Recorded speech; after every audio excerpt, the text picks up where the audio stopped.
দাদাবাবু, হুম? ওই কফির কৌটোটা তো কাঁচের আলমারিতে চাবি দেওয়া রয়েছে। মা চাবিটা নিয়ে চলে গেছেন।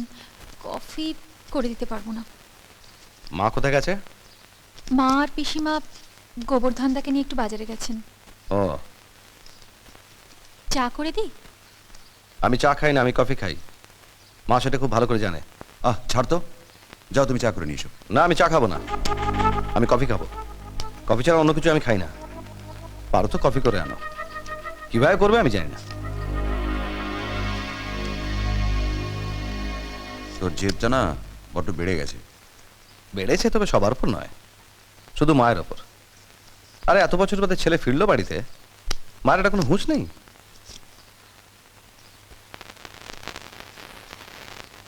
লাল বিবিটা নিলাম, কাকে রাখি কাকে ফেলি, কাকে রাখি কাকে ফেলি।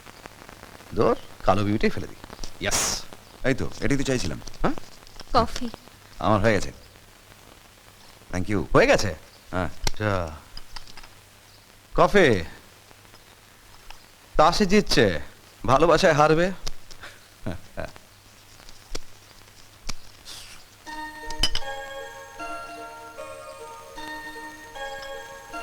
আমি 1 মিনিট আসছি।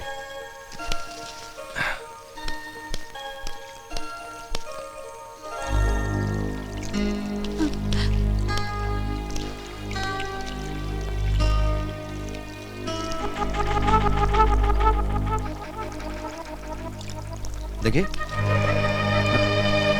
টানাটানি করো না, লাগবে লাগবে, আরো কেটে যাবে। টেনো এটা, এ দেখো, আমি যেভাবে ধরে আছি এইভাবে ধরো।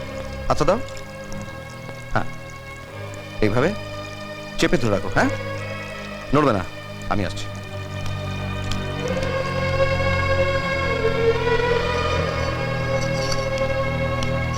না না, পা দেবে না, আবার পা কাটবে নাকি?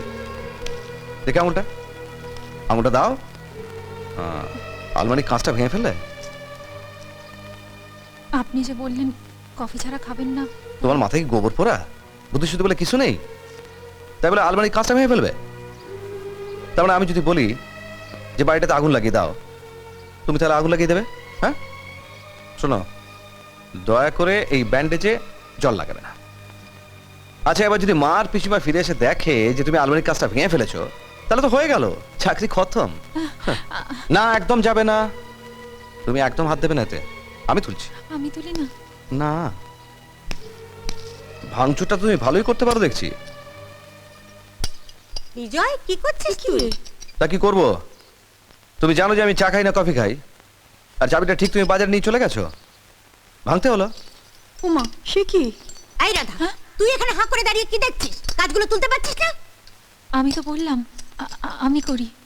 ওর হাত কেটে গেছে। রাধা, ঝেঁটাটা নিয়ে এসো তো। বিজয়, হুম। বিজয় তোর হাতের কাঁচগুলো আগে বাইরে ফেলে দিয়ে বাবা। হ্যাঁ, ফেলছি।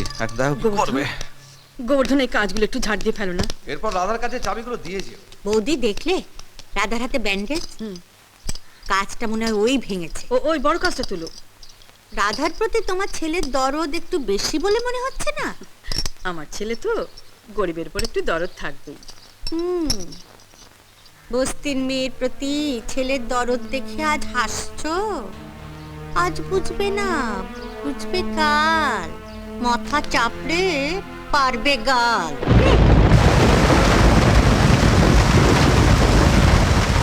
মা, কোথায় যাচ্ছিস? বাবুদের বাড়ি যাচ্ছি। এই বৃষ্টিতে গেলে তো ভিজে যাবি। ছাতা আছে নাকি যে নেবো? কিচ্ছু হবে না, দেরি হয়ে যাচ্ছে।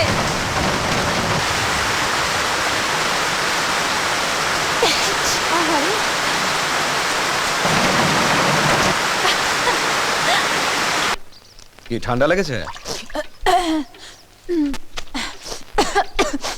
আসলে বৃষ্টিতে ভিজেছি তো।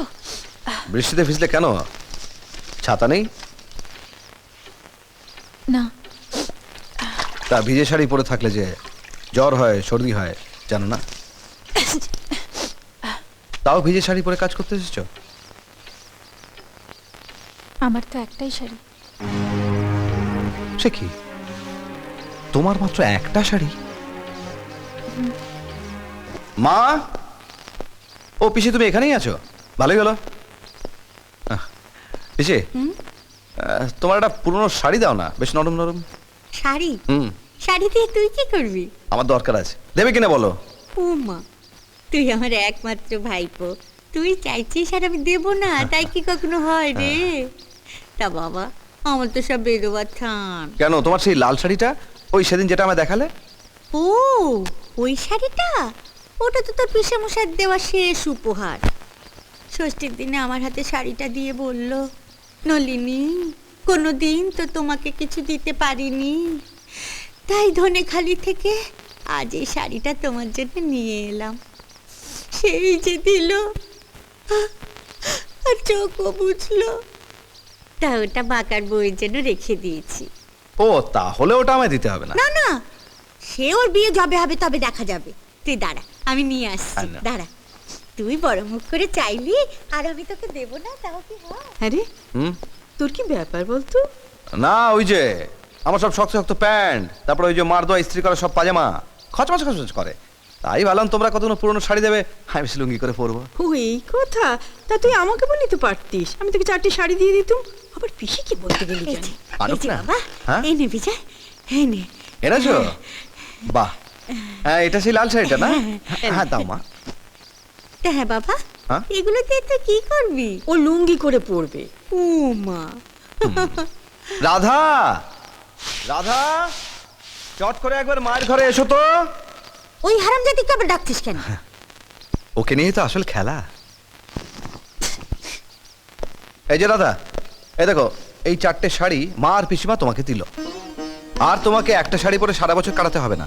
নাও ধরো। কি বলছিস তুই? এইসব শাড়ি রাধা নেবে? হ্যাঁ, মা বলো না ওকে নিতে। নে রাধা, শাড়িগুলো নে, আমি বলছি নে।